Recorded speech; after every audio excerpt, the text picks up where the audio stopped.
Hey, welcome back to Brighter Rays. This study is called It Is Not in Me. We're looking at Genesis 41, 1 through 37. And today we're looking at verses 1 through 8. I'm going to see Pharaoh's dream. Our chapter begins with the disappointing fact that these events don't take place until after 2 whole years. Joseph had asked the cupbearer to remember him when he went before the Pharaoh, but he had forgotten. Psalm 37, 7 through 8 reminds us what to do when we find ourselves in the place of Joseph. It says, "Be still before the Lord and wait patiently for him.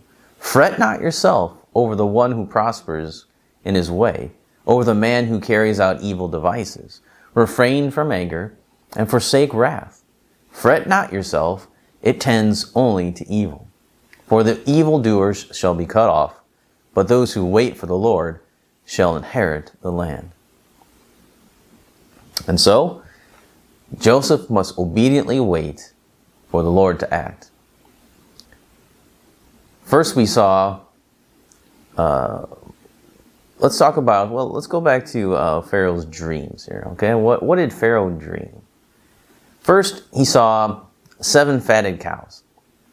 And the fowls came up out of the Nile River and began to eat the vegetation that was along the river. After the 7 good-looking cows came, 7 ugly cows came.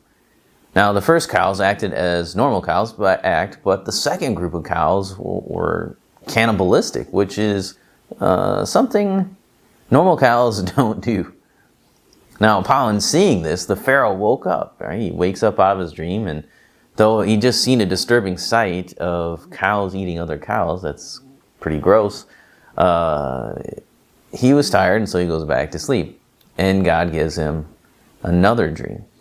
And as he slept, he saw a stalk of corn that had 7 ears that were plump and good.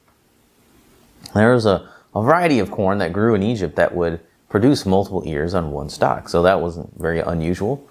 Now, following the 7 good ears, 7 thin ears, or blighted by the east wind, sprouted up. These 7 ears swallowed up the good ears, which is kind of weird to imagine if you think about it. Good ears of corn swallowing up, or bad ears of corn swallowing up good ears of corn. What does that look like? I don't even know.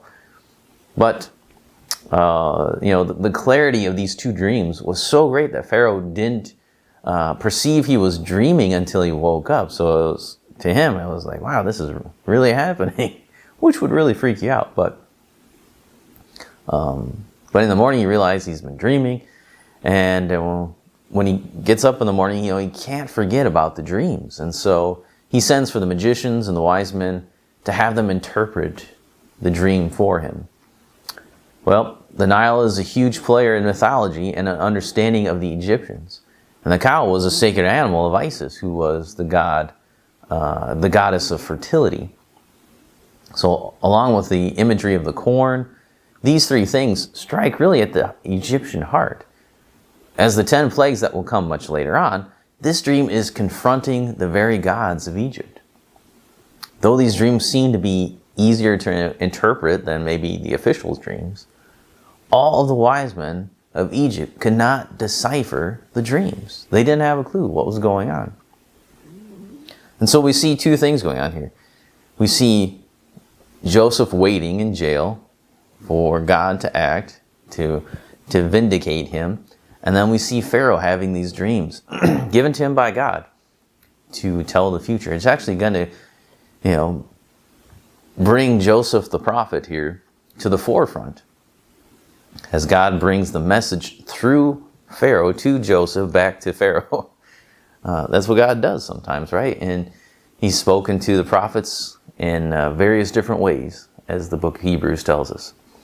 So that's where in the story, got the dreams, got Joseph just hanging out in jail, waiting to see, his hope on the cupbearer is probably gone by now. I mean, it's been 2 years, so I think if I was sitting in jail for 2 years waiting for someone to say, hey, what about this guy? It's probably not going to happen. So come back next time, and we're going to look at verses 9 through 16. And we'll see how Joseph was called to be the interpreter of these dreams and how that all came about. So I'll see you next time.